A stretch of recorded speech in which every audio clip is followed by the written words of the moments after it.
love the movie. My name is Mara Webster with The Creative Company, and please join me in giving a huge welcome to our guests for tonight's Q&A, starting with writer and director Caroline Lindy. Barrera.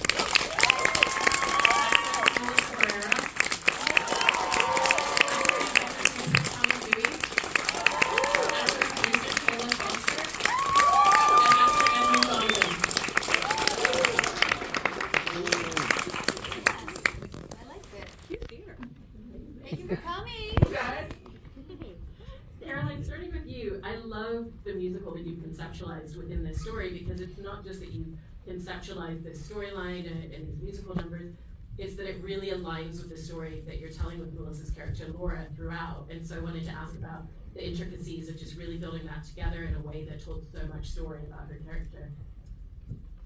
Well, it was loosely based. The story is slightly autobiographical, and it came actually from my own life. So when my early days in those days, I was acting, no longer acting, because I met people like these folks, and I'm like, oh God, I can't do that. She's a very good actor. But my ex-boyfriend, I auditioned for myself for a role, and very trippy experience. I thought, it was uncomfortable, it was vulnerable, it was so upsetting. I had to relive a lot of the pain of the breakup during that audition experience, and I felt like it was appropriate to bring that to this story.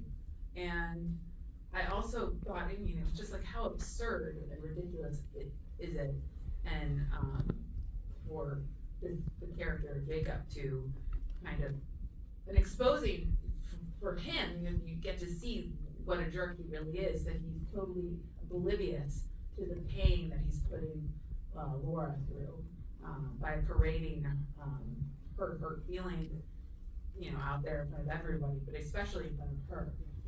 So you can see how really selfish of a character he is, that he has no consideration for her feelings or what he's putting through. And I just thought it made for a kind of ridiculous, it created a kind of a ridiculous setting and dynamic between those two characters that would be recipe for fun.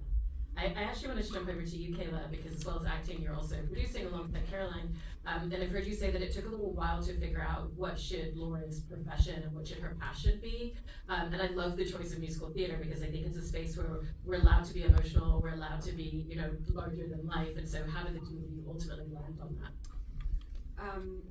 We did talk about a lot of different fun, weird professions. Why wasn't she a violinist? She was a violinist, she was a chef for a couple of days.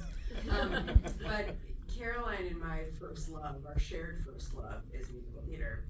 And we spoke about specific performances from women that we had seen, and it's really about women being applauded for being big and loud, and like a Patti LuPone and Bernadette Peters, "Don't Rain on My Parade," screaming, and it's like the whole audience is up applauding. And because the story is about Laura finding her voice, it just felt very appropriate for her to find her voice vocally throughout.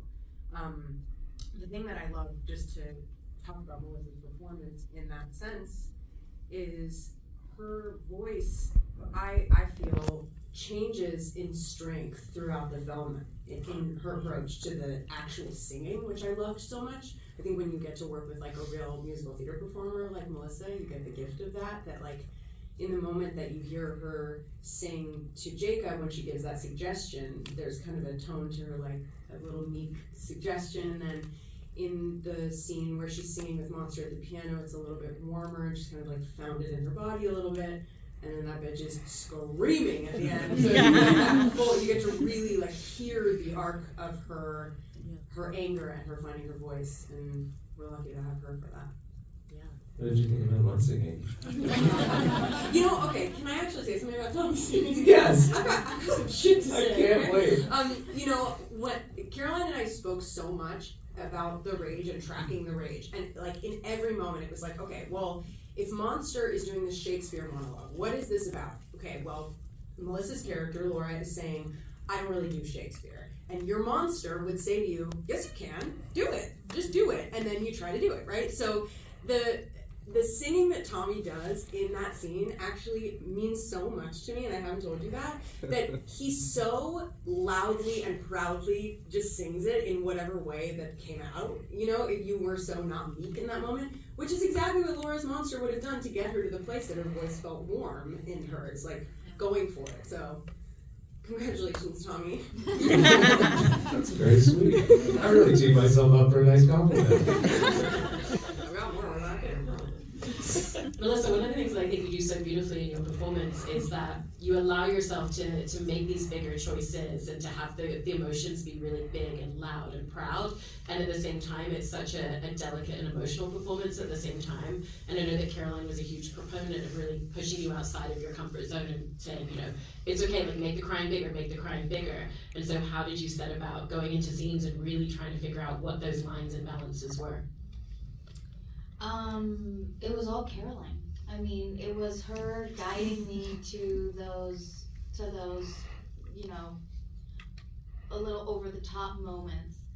I think I'm a kind of actor because I am a person that's very contained, and so a lot of my roles are very much like, you can see in my eyes what's going on, but I pretty much let them tell the story, and I'm very much, you know, small. And I know I'm good at having the inner turmoil. I know that I can do that. I've done it before. I didn't know that I could keep that and then be big and still feel truthful. I was very scared of that.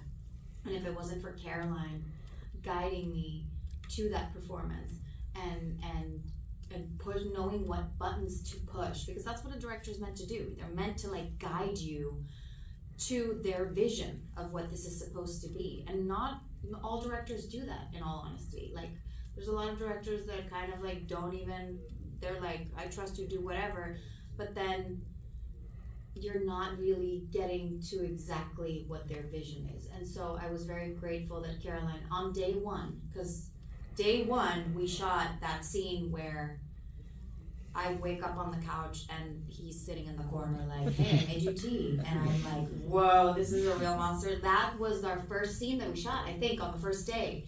And that was the kind of like loud crying that Caroline wanted, and I wasn't doing that at all. And she kept saying like, go more, go more, go more. And I was like, but I feel like it's gonna feel fake. And she was like, why would it feel fake if like what you're feeling is real? And I was like, well, okay. She was like, I'll pull you back if I need to pull you back. Just go, go, go, go, go. And so then we found it. And once we found that scene, I was like, oh, okay, I know who Laura is now. But it was like her guiding me and knowing that I could get to that. I didn't even know that I could do that. You know, I was scared of that. I mean, I think I wanted Melissa to get to this place where it was okay. She was supposed to feel embarrassed by her behavior. That is the character. You know, like she's supposed to be feeling so much shame for how big her emotions are. And so when Melissa was starting to feel embarrassed, I was like, that's right. That's appropriate to this character. It is, it's a terrible feeling when you're in the worst moment of your life and you're screaming to the heavens for someone to help you. And it feels awful and it's embarrassing. And we all have been there, even if you don't admit it. We have all been there. And so she was just so vulnerable. It was just amazing. And Tommy, I mean, there's so much intricacy as well in terms of playing Monster, because you have to play him to this animalistic space of, you know, he's been this protector, sometimes violently so, her entire life, and at the same time we then see him sitting sobbing and weeping watching a movie musical on the couch. And so what was that space of really stepping into this character that was asking again just for two very different things that you had to find? Well, it's just such a wonderful challenge. I mean, think about this movie. I mean, I sing terribly, so I can't sort of check that box. But there's Shakespeare, there's comedy, there's crying, there's some scares in the thing. I mean, you know, that's just candy for an actor looking for a challenge. So, like, no day looks the same on this set, right? Each day presents a new, really fun challenge. I'm so grateful to Caroline for that. I did the short film version of this with Caroline, so we've been on this journey for a long time. And he was more of just kind of a bro mentor in the short. And the real thrill of this movie for me was working with all these guys, but getting to know Melissa and seeing where she could take this character, and finding out on that first day that there was this romance brewing, that it was written into the script, but I don't think I showed up to the feature version of this thinking it would be this sweeping classic cinematic thing that it is, that I'm so proud of. I mean, at least for me, it just sort of, you know, grabs hold of your heart and it doesn't let go. I want to say something because we don't know when we're gonna get to do a panel like this again, so I'm gonna be cheesy for 1 second. Thank you for being in a movie theater, watching this on a big screen. This is an independent film that started as a short, got into the Sundance Film Festival, sold, and now it's in a fucking movie theater. In a time where, you know, we're all scared with robots and AI are taking our jobs, we made this is an analog movie that is a mask that I'm wearing and doing all that stuff. There is maybe 3 special effects in the entire movie. Thank you for being the audience that we get to, you know, do. I don't know if it's our last Q&A, but we don't know when the next one is, and so this is really special to see you here on the opening night of this movie when it's like going public and being. So I'll go back to being sarcastic. Edmund, in playing Jacob, one of the things that's so interesting is to look at the audience's experience of the story that they're seeing on screen with who he is and the actions that he portrays. But it's very different to the version of events that he's telling himself. You know, in a lot of ways, he's the victim. I've been working on this musical theater piece, and I had this vision, and now my vision's being ruined by my ex, even though he's the one that invited her into being the understudy in the ensemble. And so how did you kind of figure out just calibrating what was his experience and what's the narrative that he's telling himself throughout? Yeah, it's a great question. I mean, obviously he's the villain in the story. It's hard to argue with that when I read it. And when I watch it, I don't like him very much. I won't lie. And I really do mean that, because I really do identify with Laura Franco's character. I think she's such an incredibly like universal character in what she goes through, and I find the movie very moving. Obviously I'm biased, but like I'm watching her. I mean, maybe that's obvious, but anyway. But yeah, I mean, Jacob, from his point of view, he's just this incredibly careerist, you know, ambitious professional guy who wants to make this play, he wants to make this musical, and he wants it to be the greatest musical that ever happened, you know. He wrote it, he's directing it, he's young, there aren't that many Broadway directors around his age ever. You know, he's like, I have a chance at being one of the greats. You know, it's this whole narrative in his mind. And so in his version of events, as you point out, like, that's all that's happening. And so, you know, by the time we get to the last scene that we've all seen now, this is one of the only rooms I can talk about that scene in because it's a huge spoiler. You know, he's like, you're ruining my life. This is like everything I've ever worked for, you know? You got Jesse Green from the New York Times out there, man. Which was improv, by the way. Real theater critic. Yeah, don't tell him. No, do. I want Jesse. I want to know what Jesse thinks about that. Anyway, but yeah, so because that's the only way when you're playing the, like, you know, big bad wolf, you have to like understand his point of view. Otherwise, it's not interesting. But there was still some like kind of typical mustache twirling, like villainous. Like we got to like the style of the movie lent itself to like just going there and not. What was it that Caroline? Yeah, what was the direction that Caroline gave you after a few takes, like on that in that scene that we were doing at the end? It's the image of Hook. Captain Hook. Captain Hook. It's like play Captain Hook. Yeah. It's like, I think I understand. I was like, say no more.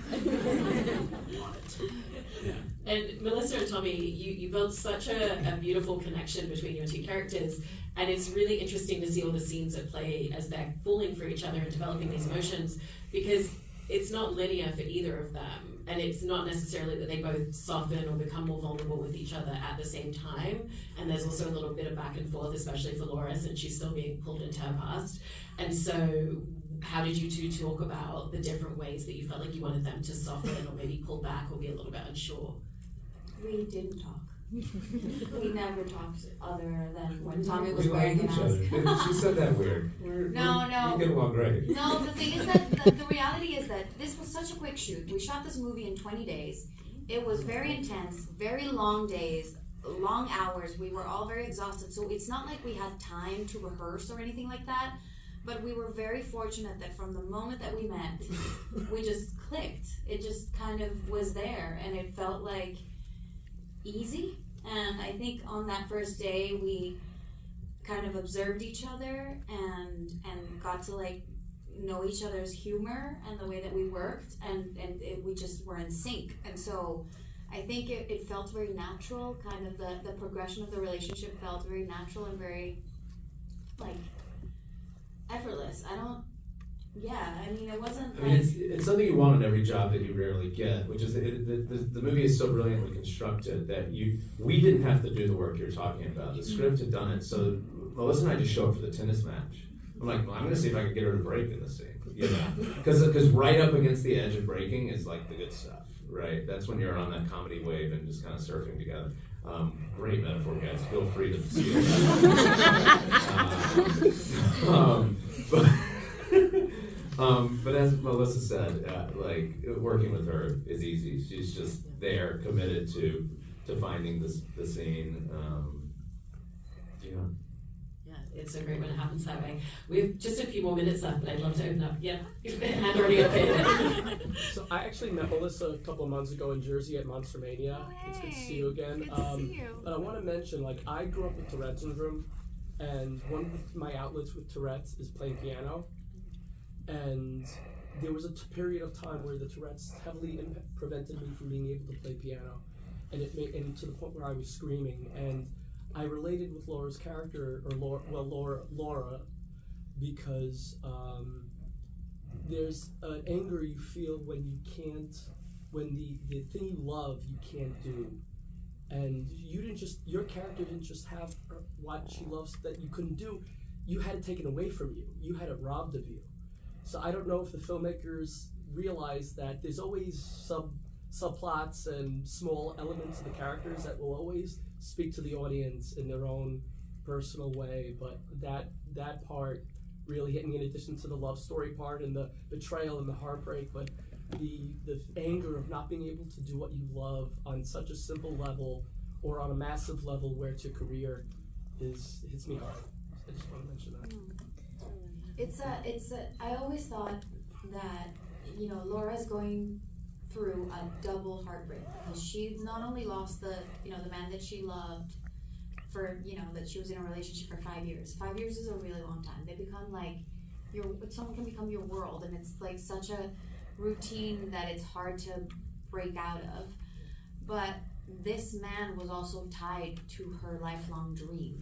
So when that gets, she loses the love of her life, and with that, her biggest dream that felt like it was right there, I think it really just justifies the deep, deep hole that she's in, and I think that's why it justifies the bad choices that she makes. She fucking sleeps with him again, and it's like, well, it's hard to just get over that so quickly, and it's this hunger for what used to be, but also the possibility of that dream that is tied to him. The blue shirt here. Hi. So I have struggled with anger issues in my life previously, and so I'm uniquely predisposed to a certain type of movie that I'm noticing after watching this film isn't a long legacy of.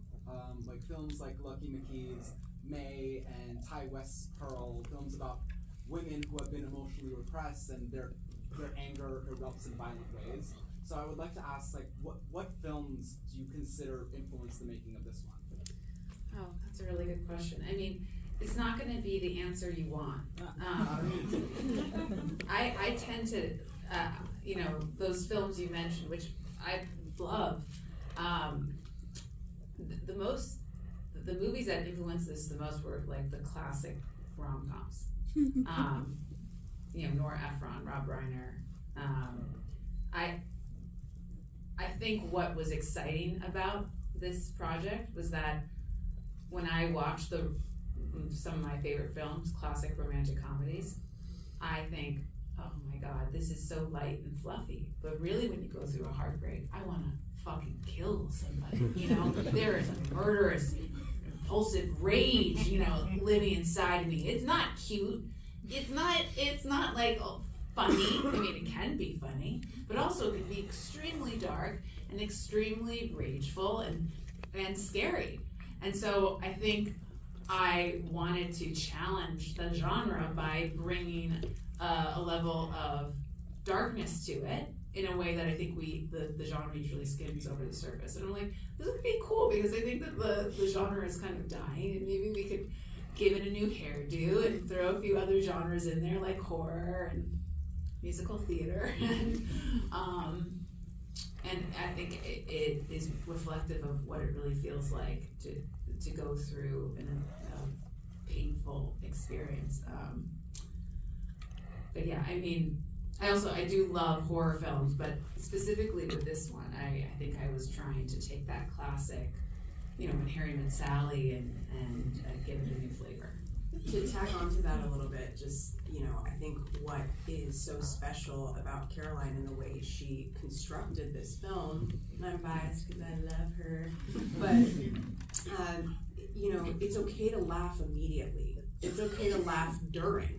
I think there's a level of seriousness, and there's so many films that move us, and force us to sit uncomfortably in things that are reflected back at us from our lives. And something that makes me feel so much joy in watching this film is like the minute a tear graces my eye again, right away.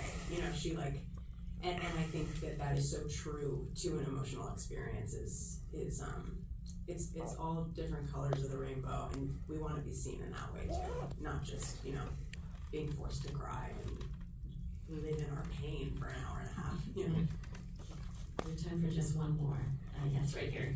Hi, question for Caroline. I just wanted to know more about the process of going from a short film to a feature film. My friend and I are aspiring filmmakers ourselves, especially being a woman as well. Just that whole process, and then imposter syndrome too, because it gets to us a lot. Oh, I hate to break it to you, but the imposter syndrome never goes away. I have it right now. But it takes a long time. I've been working on this for many, many years, and it's been through many different iterations. I had got the idea. I applied for a grant for Women in Film. For any filmmakers out there, there's lots of grants that you just look go online and look for available grants for young filmmakers. Go home, get on your typewriter, write a classic letter. So I applied for this. I applied to 20 different grant programs, and through Women in Film I got one. And so then this idea became a short film and a proof of concept for the feature. And to have that short film was crucial to get people with an idea like this. It's a horror rom-com musical. They're like, what the hell is she talking about? And I'm like, just look at the short. It will paint a picture of what I'm trying to do with the feature. So that was extremely helpful. But you still you're pushing up a hill. You have to be the biggest champion. You can't give up for years and years and years and years. And I remember someone told me, I was like, I'm gonna make this movie next year, and they're like, it's gonna take you 10 years. It took me about 7 years, from idea to now. So yeah, you just have to be persevere. You have to be patient. Women in film, it is hard. It's getting so much better, but we still have a lot of work to do. And on set, we would go into a lot of different locations, and they'd turn to my DP and they'd be like, "Hey, director," and I'd be like, "Excuse me, it's actually me." So you know, we still have a long road, but if you do it, we all do it. In a few years, we're gonna take over. By the way, all female producers on this.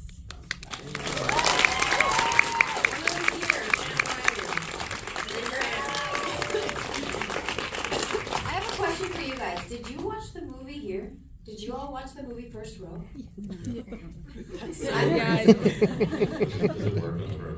Well, I think you should see it again. I was already planning on it, so.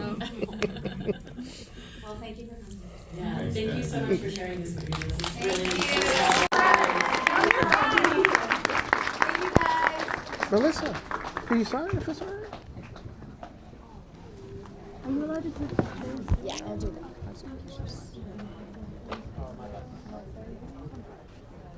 Thank you. Back into the room. Oh, we going? Yeah. Can I take pictures with people, or how does that work? Derek's call. We have about 5 minutes until we need to move out of the theater. Okay. Should I just tell everyone to meet me in the lobby? Yeah, I'm comfortable with that. Yeah? Okay. Are we going to the lobby? Because they're going to kick us out of this theater. Like right outside. Right outside. I'll go through here and I'll think it's right outside of the theater.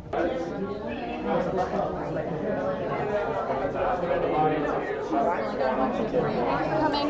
Say how are you? Hello. Hey, how are you? Pretty good. Oh, awfully nice, darling.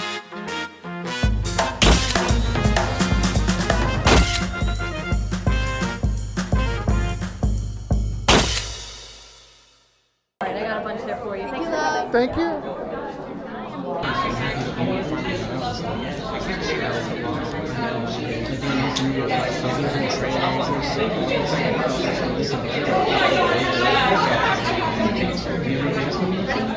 No, I mean, I work a lot now, so like my schedule, I'm not able to really go to like as many screenings anymore, unfortunately.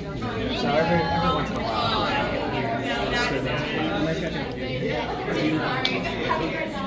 Was this your first time seeing the movie? Okay, where'd you see it? Oh, Lower East Side. Amazing.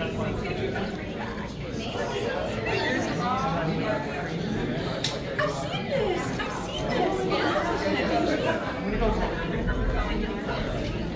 You guys,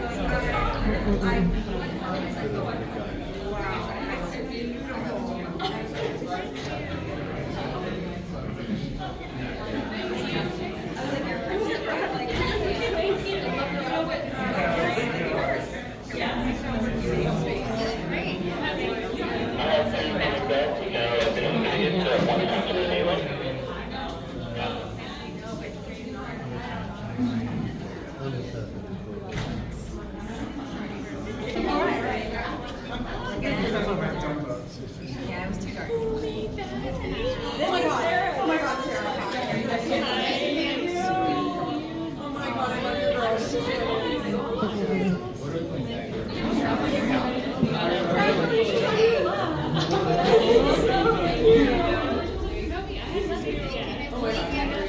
Yeah, of course. You work so hard. Yeah, it's going to be an instant. Okay, I love it. Just a few and then if I can. Okay, yeah. Oh, yeah, for Michelle. And then who's taking one for me? It's gonna be this button, right? Sarah saw me during the. I came back for 2 days. Oh, that one went off? Oh, yeah. She was holding down, and I came back for 2 days, and during like the one. What's your name? Yeah, she was like, Thank you for everything. Do you guys, anybody want a photo? Do you want to jump in? Good night, everyone. Can we get a couple? Yes, of course. But like, I'm gonna get one of my phone. really, Sarah was like, are you okay? I'm like, I just didn't have any photos. Right, you want to jump in? I was like, why did you take the dog out? The dog was looking up at me. I did. I hate you guys. Appreciate it. Okay.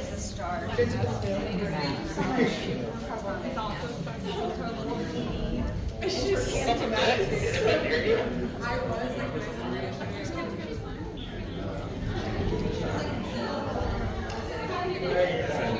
guys.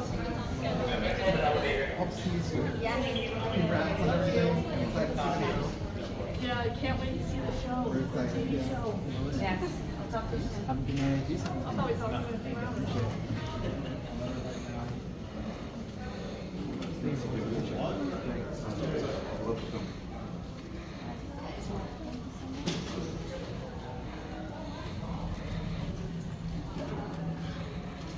Get going, guys.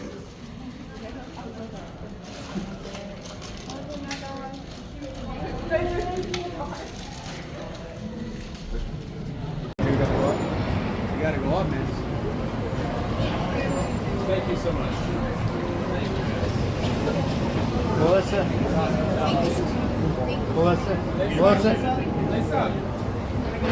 We'll do one, okay? Okay, that's fine. What? You're this one, bro. Just have to go, guys. Thank you so much. Thank you, guys. Thank you.